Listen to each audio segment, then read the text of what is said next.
Welcome to Conversations on Leadership with Dr. Dave. Today, we are pleased to announce our special guest is Diane Bogino. And I'm going to get you to go ahead and start and give us a little bit of an introduction to yourself and your business to our listeners and just a bit about your background. So welcome, Diane. Yeah, thank you, Dr. Dave. I'm happy to see you again. I like to tell people I started my career on stage. And I learned a lot about people because of the characters I had to analyze. And then I got into HR, and HR and show business are a lot alike because you're always on, I like to say. So I started my own business about 17 years ago, and you and I do something similar, human development, and get people to really know themselves so that they can realize their full potential. And I really enjoy it. We work with assessments and we do team building, and I help people build better careers, because if you don't help people build a better career before they get to that executive suite, it's too late. Amen to that. Good deal. Good deal. So it's funny you said that. I want to piggyback on something you said. You're like, HR and the stage, HR and theater, HR and acting are a lot alike. So I know I get the fact that you're always on. So I certainly understand and sympathize with that, but go a little bit deeper into that. I think that's got some depth to it that you might have skimmed over just a bit. Well, whenever I had a play to do, you of course play a character. You really, or I did at least, really delved into that character. I would write pages and pages and pages about this character. And that's what started getting me fascinated about the human behavior and about how people think and act and why they do the things they do. You know, why are they motivated to do certain things? It's the same thing in HR. If you don't understand people and why they do things, and if they're a good fit for a job or not, you're in for a disaster. I would definitely agree with that, especially with the good fit for the job. That is, I've seen a whole lot where there's an executive leadership position that you're like, wait a minute, 6-9 months down the road, or maybe even 3 months down the road, you realize that this is not the person we need for this job. But then what ends up happening is with the executive leadership position, like, yeah, but you know what? For anybody at director and above, we're going to give them 2 years, right? We're just going to give them 2 years. So those poor guys working underneath them, the managers, the supervisors, the staff, you know, even the directors, if it's a VP, we give all of our leadership, 2 years. You realize 6 months in, this cat ain't cutting it, right? And then all of a sudden now you're just shooting your employee engagement scores in the foot, because now I'm going to have to deal with 18 months of this guy. So he hits his 2-year mark before they start critically looking at him and saying, or her saying, okay, now, yes, they've been underperforming for 2 years. We've given them a chance. Maybe we'll. Yeah. A lot of times, though, people will, they promote people because they're doing a good job. So they make them a manager, but it doesn't make them a manager because they're doing a good job. And it certainly doesn't make them a leader. So they set them up for failure. They've got to give them the training. They've got to help them learn the things they need to learn in order to be a leader. Absolutely. I talk about in one of the presentations about building a leadership culture is the fact that and I love what you're talking about, that, yeah, it's the stereotypical, we take our best salesperson and make them the sales manager, right? Right. And then exactly. It's like, oh, for God's sake, come on. And then they don't want to be in that position. And they go back to try to do what they do best with selling, but they need to be out managing the salespeople. That's right. And so one of the things is, obviously you talked about giving them the training to do it. You've got it. I mean, it's a whole new skill set. Absolutely. And honestly, you talk about for people, beat up on the manager, manager versus leader, but honestly, management, and I think it was back in the day, industrial, early 1900s or whatever. I'm the exact researcher who coined this slips my mind, although I guarantee I have it in one of those books back there. Guaranteed. Yeah, they talked about the management skill set was like Positive Corp. It was planning and organizing and developing and budgeting and all these types of things. And you could be a great leader. Like, I can see the vision and I can get the vision across to people, and you'd be a horrible manager, right? I can't plan, I can't organize, I can't schedule, I can't budget. None of that. Right? That's not for me, right? So, but so that it's still a needed skill set. Absolutely. But people have stereotyped, and it's true. They've got into the whole like, all right, I'm just going to be the boss, not the leader. And it just really creates a horrible environment. But if you don't train people to do it, you're short staff, you're short selling them. And also, if you got to give them opportunities to be able to, I feel, practice it. I mean, if you teach someone to do it and then you never give them a chance to practice, and then all of a sudden you throw them in the deep end of the pool, you haven't done them any good either. And well, we gave them the training. I don't understand why. Why they're not performing, because they never got a chance to practice it beforehand. That's right. That's right. Just a thought. I mean, it's funny. Years ago, I'd joined the fire department and had no intentions of ever joining the fire department, but I was working as a medic in this one city, and fire department was trying to take over, and I was like, I don't want to be without a job. I had this horrible addiction that I'm ashamed of, right? I got totally addicted to a roof over my head and 3 squares a day, right? It was like crack. I couldn't give it up no matter what I did. It was just this awful addiction, right? So I'm like, I'm pretty keen on this like dry place to, roof over the head, 3 squares thing. So I bailed and went over there, and I was like, there's no way. I have no desire to run a burning building, but I do have a desire to pay the bills, right? So, and I like working here in the people, so whatever. It's funny, but about halfway through rookie school, point being, you train someone to do the job and don't let them actually do it. But halfway through rookie school, we're like, okay, we don't go to a burn building or a training facility or somewhere where we can put these skills that you've been teaching us to use. We're going to burn this building down and practice putting it out, right? You understand? Like, we want to get in and actually do some of this stuff that you keep telling us about. And that's no different than managers and leaders. You got to train them. But the problem is, half the time, they don't even get the training part. They just get thrown in and, hey, figure out, go put the fire out. And we're going to give you a suit or some water or nothing. Just figure it out. Yeah, but there's many of those things they can do before they ever get to leadership as well. So that's the thing. It's called delegate. Yes, and what it does is, the way I frame it in a couple of my presentations is you're building depth on the bench. I love the guys and gals that are so micromanaging. That's probably not a word, but it sounded good. It is now. It is now. They're at the thumb of like, if I teach you how to do my job, then you're going to take my job and I'm going to be out of a job. The funny part about that is when it bites them in the butt, when that director who will not train some of his managers or her managers to take his position or her position, then all of a sudden, unexpectedly, this VP job comes up that, oh my God, I've always wanted.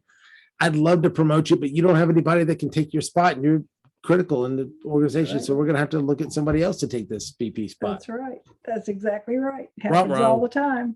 It does. But if you have depth on the bench, you can grow, expand, scale, because you've got leaders that you can, and it does. You said it. You've got to delegate. You train them, and then you delegate certain tasks and let them fail. I mean, if they screw up, you don't give them something that's going to bankrupt the company, but something that they can practice using these skills. So when they get to that spot, it's not. They're pretty comfortable. Yeah, it's second nature at that point. Right. They can take it over and be good to go. So that's funny about kind of getting into that. But it's when you talk about dialing in that job. The other part is when you have matching people for the job, is when you have a lot of churn and a lot of turnover in those frontline positions. And yeah, that's not good. It's expensive. And it's demoralizing. The morale goes right down the tubes. Yes. Yep. Well, I laugh. If you look at it from a behavioral point of view, I pick on a buddy of mine that runs a manufacturing plant here. And I said, well, you can't take a whole bunch of people that are high eyes, people, right? I've always got to be around people, and everybody's my best friend. I just haven't met them yet. Those kind of people that just have to be around people, and hire them for 20, 25, $30 an hour in a manufacturing plant, putting plastic bottles into a paper cardboard box with no human interaction, right? No. Give them 3 weeks, and either they're going to get written up for being at the water fountain way too often, or B, they're going to be like, I'm out, boss. I got to go. Right. And then they're gone. And then you wonder, well, why do we have all this turnover? Because you're not putting the people with the right behaviors and skills and temperaments that match the job that you're asking them to do. You're not doing the work ahead of time. Shock. Do I have a pulse? Do I have do I fog a mirror? You're hired. Yeah, right. Enough of that. Well, and it's funny. I maybe talk about it for a second. Coming from an HR background, how many times do we put negative incentives? Okay, so we incentivize the HR people that you need butts and seats. You need to hire people. You're on recruitment. You need to recruit, hire people. Yeah, but people should be recruiting all the time, which they don't do. Right, So but then the turnover. Right. But you're saying if you don't get a volume of people, but you're not incentivizing getting the right people. Yeah, right. Exactly. You get what you reward. But the thing is, if you do this continually, and like you say, build that bench, you're going to have a lot internally, but you're also going to be able to do the work ahead of time that you need to do. When everybody's recruiting, they say, oh, I know the perfect person. So they don't get in a bind, and they can bring somebody in rather quickly that way. Right. And so when it comes down to, you might, if you do something, you were talking about using assessments in your business, if you use some kind of assessment based to kind of match the right people to the right job, you may find fewer butts to put in the seats, but they're the right butts to put in the seats. That's right. And so that way and it's far less turnover. Yeah, you might be slower to hire, but they're more likely to go and to stay. Absolutely. And in the long run, so there's a saying, if you look at the big picture long run, you're better off saying, hey, here are the right tools you need, Mr. and Miss HR person, to get the right people that we need so they'll stay, versus, the rewards for them, and they're going to do what's rewarded, is hire the volume of people we need. Problem is with the turnover, you end up, as expensive as it is, as you mentioned, that's really tough. Yeah. Really tough to keep paying. Yeah. So I did another question for this particular segment. What does leadership mean to you? And more importantly, what does good leadership look like? Leadership is guiding people, to me, and helping them develop to their fullest. And a good leader has not IT, but EIT. They have empathy, they have integrity, and they have transparency. I like it. Yes. They have it. Yes. That's cool. I like it. At first, we said not IT. I'm thinking, okay, what, they don't have computer skills or what? I mean, they can't read their email, but empathy, transparency, and integrity. Right, exactly. I like it. Oh, that is cool. So, you also can steal that, Dave. I will. I probably will. Yes. Give credit, right? I mean, you learn in a PhD program. We got to cite your sources, right? That's right. But one of the things you talk about lead is kind of showing people, and the thing that I picked up out of what you just said, it's almost the leadership being almost like a tour guide versus a travel agent. Right. or a Sherpa maybe, because it's like John Maxwell says, if you're going up the mountain and there's nobody following you, you're not just going for a hike. Yeah, just going for a walk. Yeah. You're not guiding anyone. But just as you said earlier, helping people develop all the time, that's what a good leader does. A good leader can't be jealous. They can't deny people getting ahead. That is not leadership. That is not integrity at all. So to your point, you've got to be able to be willing to develop others and let them shine.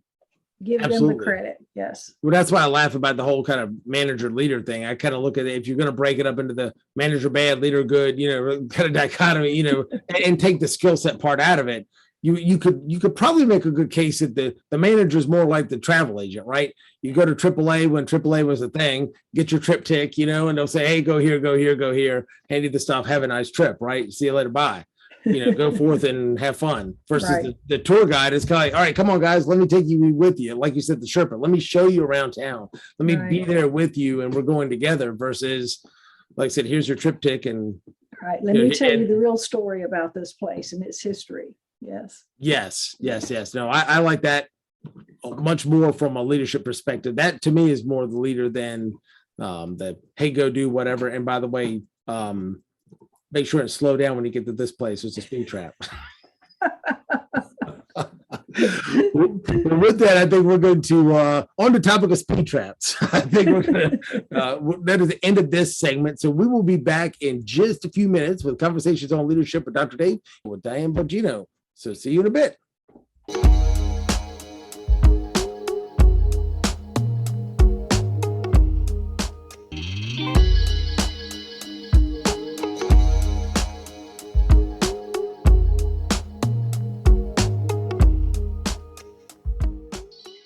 Welcome back to our next segment of Conversations on Leadership with Dr. Dave. We were pleased to be here with Diane Bogino, and we were talking a little bit about leadership and somehow ended up going off path a little bit. And it ended up with speed traps and triptychs and all kinds of craziness. So if you missed the first segment, you have to go back and listen to the replay. But with that, definitely want to continue the conversation. And one of the first questions I wanted to ask for this next segment, Dan, was what was one of the biggest leadership challenges that you've ever had to face? Well, one year I said yes to being the president of our local National Speakers Association chapter. I'm sorry. I know how much work that can be. Not as sorry as they were. Oh, no. Detail. At the time, I was finishing up my master's, and I was supposed to have been finished before I took on this position, but the university decided to postpone it. So I'm finishing up my master's during my presidential tenure. Some people that were going to support me decided that they were going to go off and do other things, nothing to do with our relationship. They just had something else they needed to do.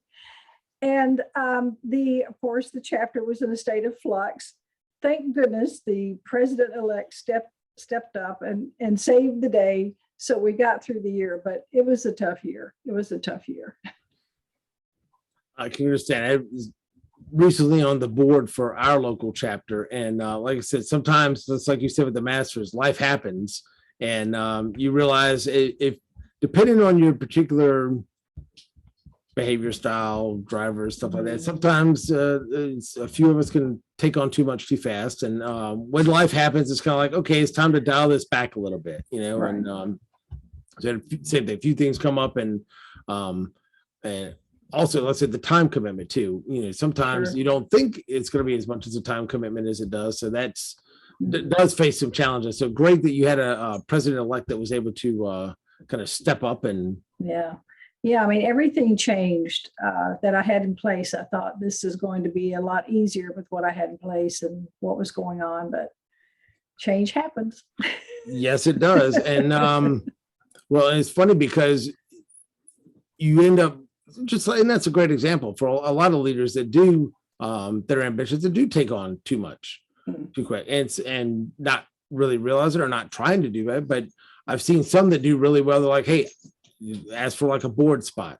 Fine, I can be on your board, but I can give you my 1 hour a month or whatever. And beyond that 1 hour a month, that's it. But at least they're honest enough to tell you. Sometimes it's not going to be anything, just a 1 hour a month, it's fine. And then kind of they sell you on it's not going to be bad, and this is huge commitment, right? That's right. Right. And so, I mean, it's a lot of different levels when you talk about that kind of stuff. But, and then, like you said, sometimes you get in and based on the circumstances that were in place, the conditions on the ground, so to speak, when I took the position, right. You know, then when things change, now it's different. Everyone has to be realistic and really take a hard look and a realistic look at what they're trying to do in the future, 6 months out, 12 months out, and see what is going to fit with that schedule and what is not. And you've got to prioritize because, while some things might look great on your bio or resume, as it may be, shooting yourself in the foot, as you say, is not a good thing to do. And that doesn't look so great. That's just messy. No. Yes, it is quite and painful. Yes. But the worst part, I mean, honestly, is if they ever went back and talked to somebody and they did a poor job, it's tough it's humbling to say, hey, I said I was going to be able to do this, but I can't now. That is a tough one. But you know what? Sometimes it's better to do that. Or first time I ever ran into this, I was doing a strategic plan for a chamber.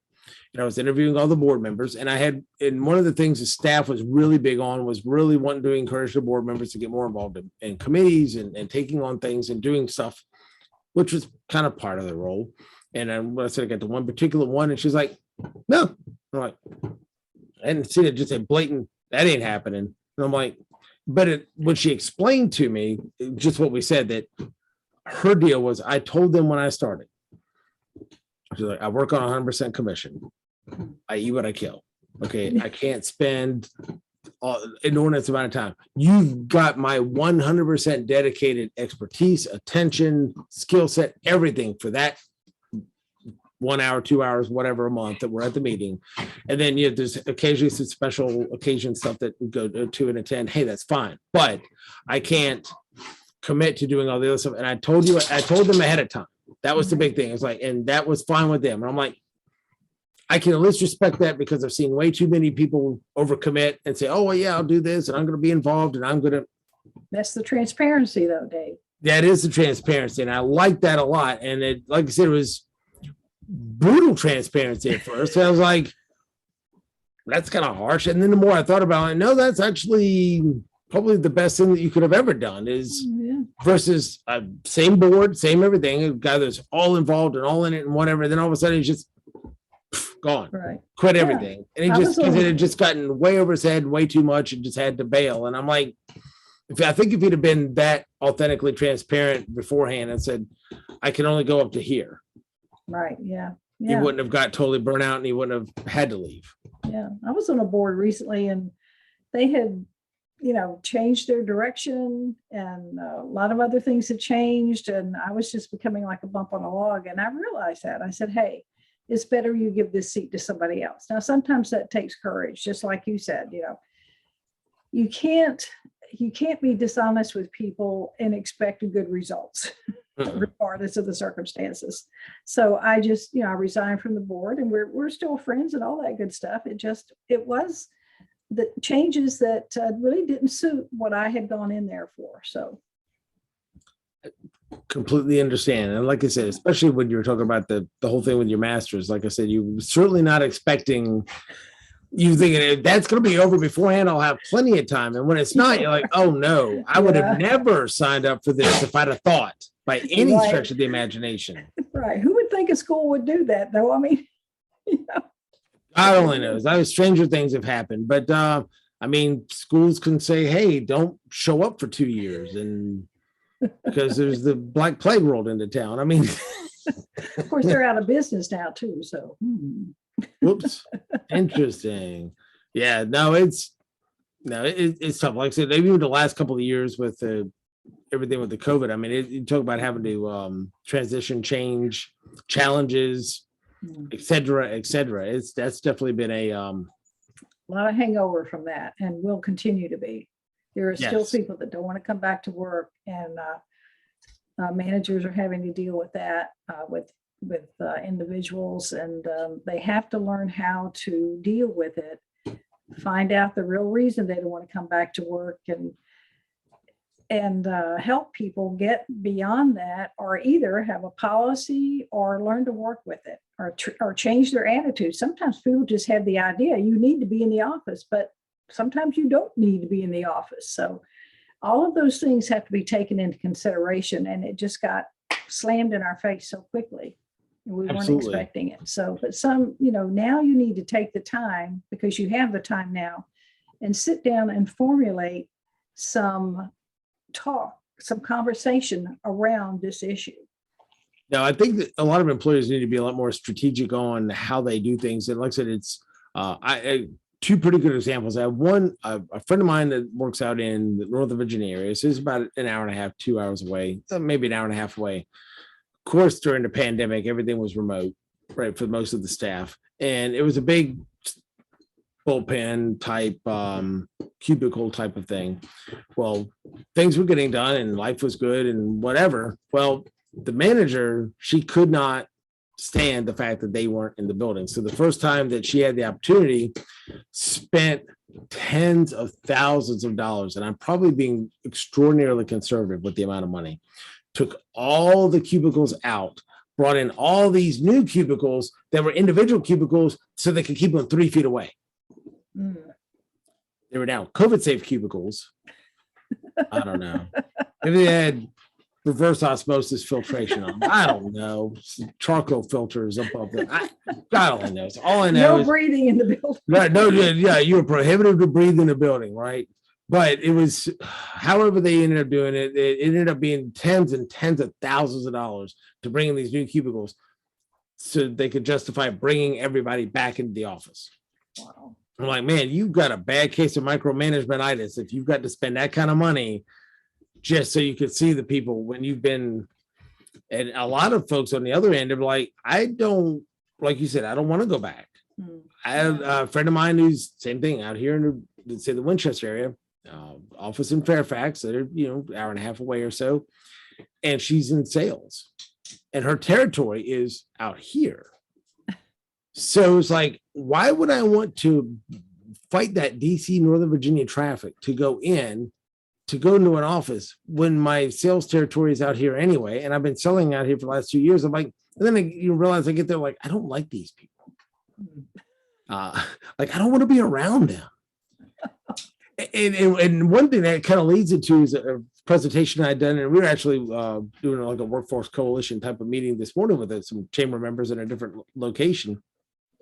And I was sharing some Gallup data, and Gallup from their State of the Workforce 2021, which is the latest one that they have, talked about the Great Resignation. And like, it wasn't a workplace, it wasn't a industry issue, a pay issue, or a skill issue. It was or a role issue. It was a workplace issue. Interesting. It's because people coming back, they're like, do I really want to go back and work for that crappy manager in a horrible culture and a bad environment for what? And then if you look at it, if it's a two income household, especially with young kids, do I really want to pay, if I've got 2 kids, do I really want to pay the cost for childcare? What is my true net that I'm making with the hassle, with the headache, the commute, the childcare, the this, the that, and the other? What am I really netting to go back to a crappy environment with the boss I don't want to be around? That's right. Is it worth that? No. Is it really worth it? No. Guess what? I can take my graphic design skills and put them on Fiverr or Upwork or something. And for that little bit of net between what I'm paying in gasoline and commuting costs and childcare, daycare, right, for that little bit difference between that and my salary, I could make 3 times that on Upwork or Fiverr or on some kind of, per gig, my own thing, and stay home. Yeah. And have more time. Like, why would I want to do that? So, I mean, and that's a lot of it. Yeah. It's not all of it, because when we were talking today, you could have the best workplace culture in the world. And if people apply and actually show up for the interview and actually accept the job, there's a lot of assumptions there. Yeah. Okay. Well, let's just say they do, and they don't even show up for the job. Right. It's like they're not even there long enough to know if you have a great workplace culture or not. So, I mean, yeah, you still got that. You still got that.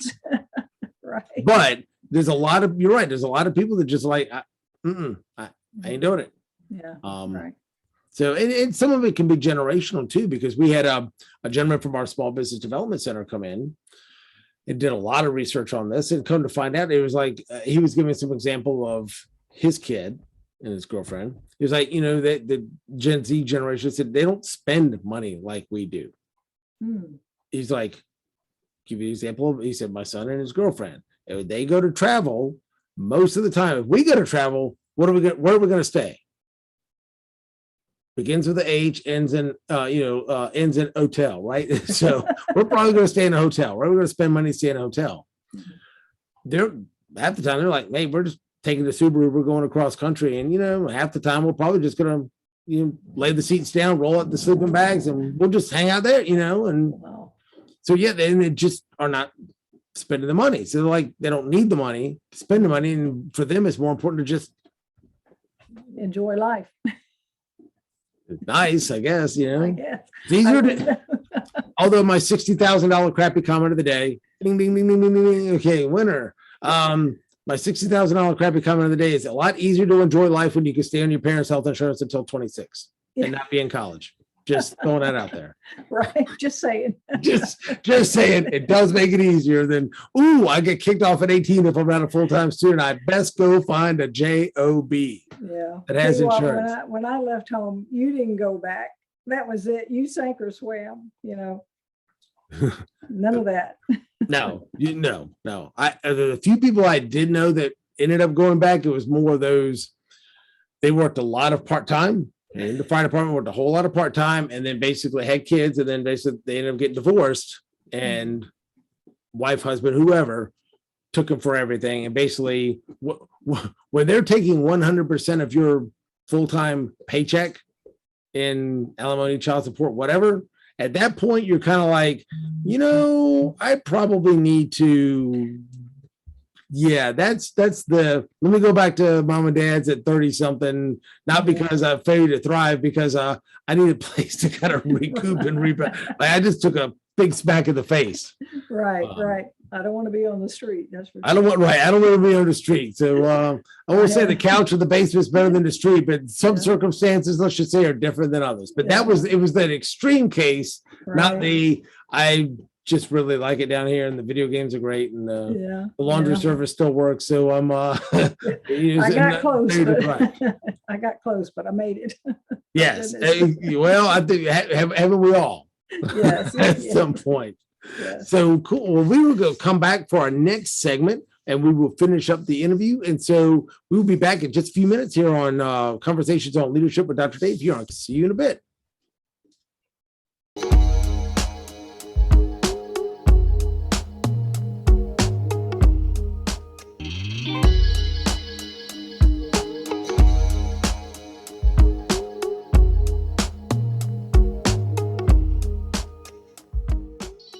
All right, we are back with Diane Bogino for our final segment of Conversations on Leadership with Dr. Dave. So we have covered all kinds of things, from living in the basement and failure to thrive and sleeping in a Subaru, all the way to triptychs and speed traps. So it's been, what that has to do with leadership, you're just going to have to listen to the rest. Go back and listen to the replay if you've missed it up till now. I'm not going to go back and explain it. Pull out the nuggets as you listen. Yes, exactly. We'll pull out the nuggets. So for this last segment, I do want to start out with a question, and I want to ask you, Diane, what do you think is the best way for leaders to improve their leadership skills?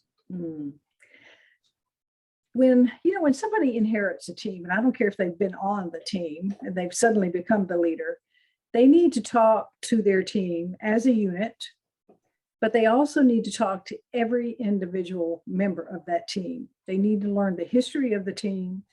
They need to the first words out of their mouth when they talk to the team as a unit is, I don't have all the answers.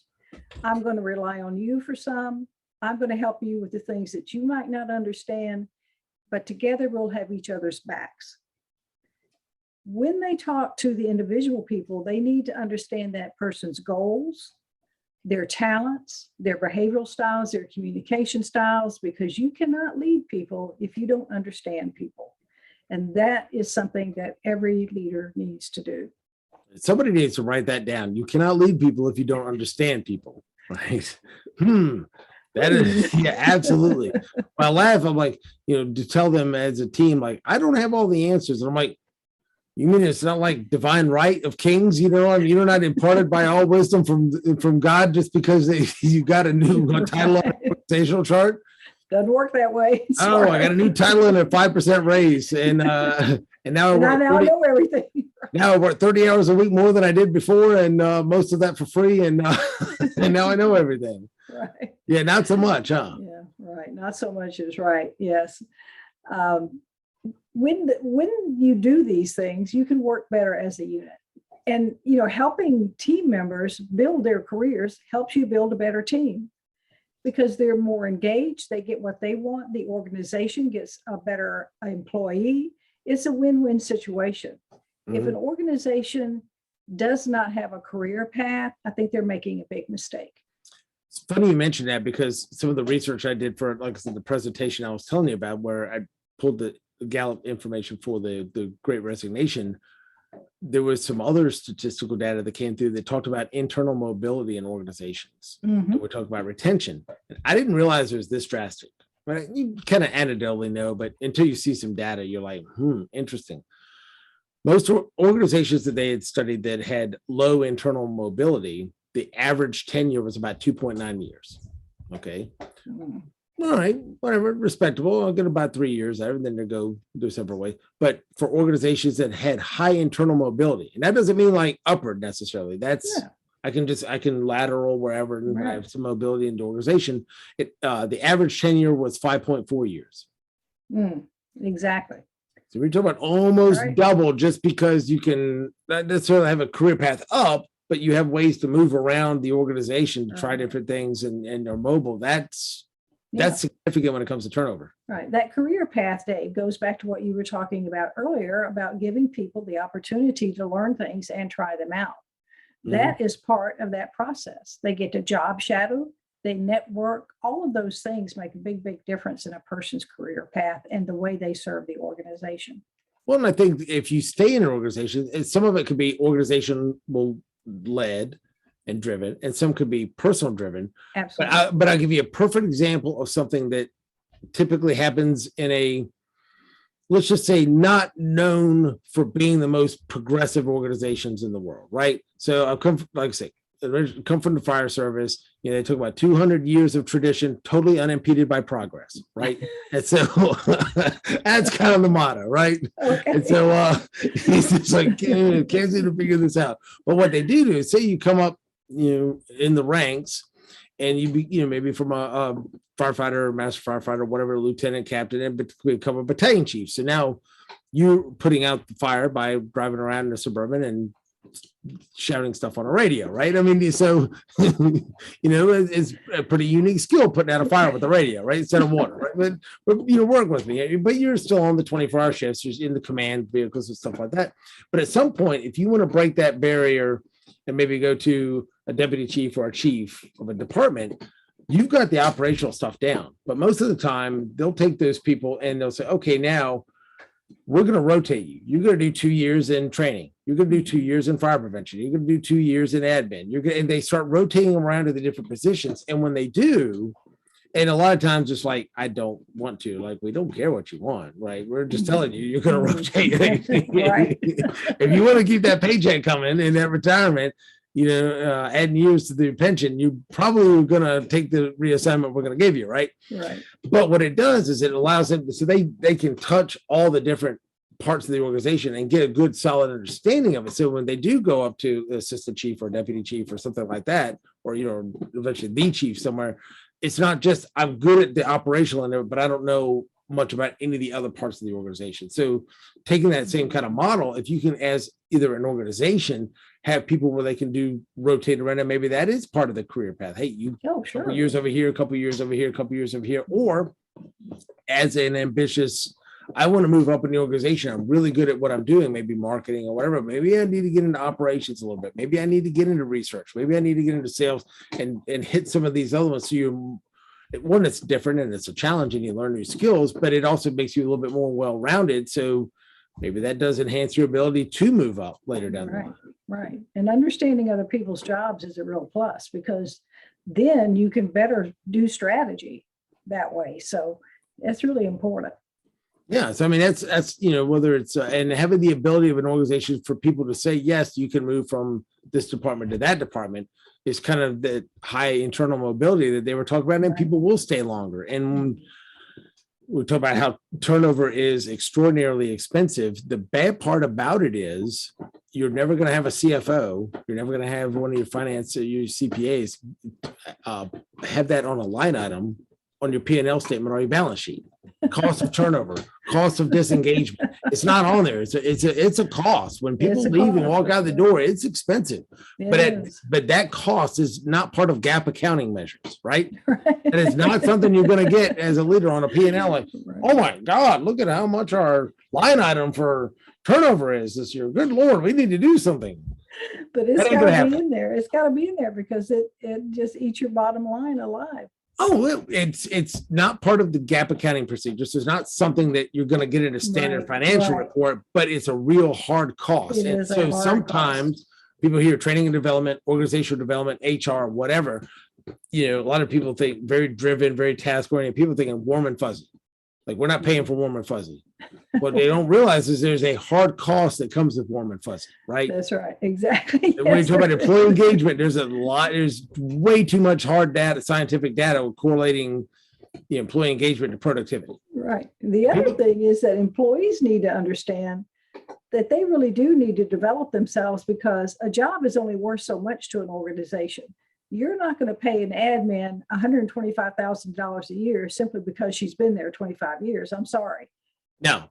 So it's up to the employee to take some responsibility and accountability for developing their own career as well. Just as you said a while ago, it's a two-way street.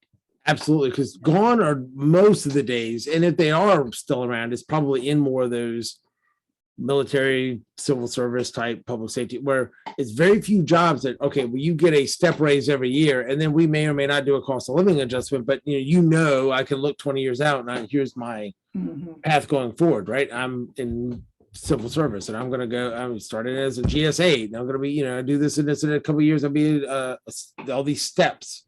GS8 step 1, 2, 3, whatever, and then I can go to a 9 or a 10, and I can start moving up the ladder that way. Well, that doesn't happen in a lot of places, and you're lucky just to get the cost of living, right? And that and your performance bonus if you're really good at what you're doing. But you're right, just because you're there 20 years, right? And there's also a flip side of that coin, and that I talk about when I talk about generational differences in the workplace. I will say there is something to be said when you finally hit that point in your career, when the new people coming in that are, let's just say, running them out, talking trash, whatever, they know it all. They've been there for, I call them a 220. I'll explain what a 220 is in a second, but I call them a 220, right? But you realize when the new people coming in and you think to yourself, I've been doing X, whatever X is at your company. I've been doing X longer than you have been physically on God's green earth. So if you're 21 years old and I've been doing this for 25 years, or you're 21 years old or 23 years old and I've been doing this for 30 years, or so on and so forth, you get an example. That ends up being a stark realization. You're like, and not that you want to throw that card down every once in a while, but it is something you're like, I've been doing this longer than you've been alive. Right. But on the other end of it, for the 25-year-old that is sharp and trying to bring new ideas, do you truly have 30 years of experience? Or do you have 1 year of experience that you've rinsed and repeated 29 additional times? And didn't learn anything new in the process, right? My point, I haven't developed my skills, I haven't got any better. I got 1 good solid year of experience and I've just rinsed and repeat 29 additional times. I still don't know how to send an email, but But I can I can pull this lever on this production line like a champ. It's something to think about. Yes, it is. It really is. So, that's one of those things that, encouraging people to develop skills. But I laugh because one of the things that when you look at from an HR and a training and development standpoint, I would like to get your thoughts on this. I always talk to people about mentorship programs, and people thinking, okay, I'm going to take my experienced person, put it with my new person. And okay. Yes. And a reverse mentor program. And what I say is you've got the folks that are your 220s, right? And this is the negative connotation, not the positive I'm getting ready to talk about. I call somebody a 220 if they've been there 2 days, 2 months, 2 weeks, 2 years, act like they've been there for 20. Right. They get that old salty jaded, like this place. It's like, look, the person's been here for 20 that's old salty and jaded, probably for a good reason that doesn't apply to you, right? Okay, you haven't been through some of the trials, tribulations, pooped upon, whatever you want to call it, like that maybe they have in the last 20 years, right? Exactly. And you don't have the experience level to kind of, support the bravado that you're coming to the table with. And I get it. They see the people that have been there 20, 25 years. Mm-hmm. They see the respect they get in the workplace because they've been there that long. And I understand that you would want that and want to strive for that type of thing. Yeah. And so it's easy to kind of act like that. Mm-hmm. Yes. But your attitude, your mouth, your hind parts, whatever, are writing checks that your skill level cannot cash.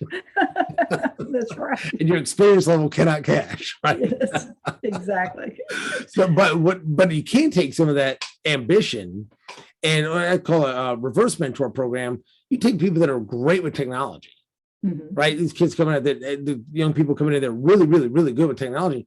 And same thing, you pair them with somebody who's maybe not as good with technology, who's been there for a while.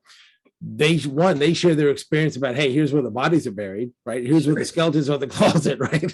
But on the other hand, they're like, hey, look, that there's a quicker way to do that, right? And they can just honestly even stand there and just watch them do some of their tech work and realize, you could do this and this would make it easier. They can help them with the technology end of it. Absolutely. And so they're really contributing and doing something that they know much better than the person that they're helping who's been there longer. And then vice versa, they kind of get that reciprocal. So it's a nice positive way to have somebody who's young be able to feel like that they're able to contribute to people that have been there a long time, something that is really helpful for them. Yeah, it's everybody wins when you do that. And I see companies now more and more are hiring coaches. They have internal coaches and external coaches. And of course, there's a coach on every corner, but everybody needs help. Coaches have coaches. So the mentoring, the coaching, whatever works for an individual, and whether they work better with an internal coach or an external coach, it needs to be a good fit.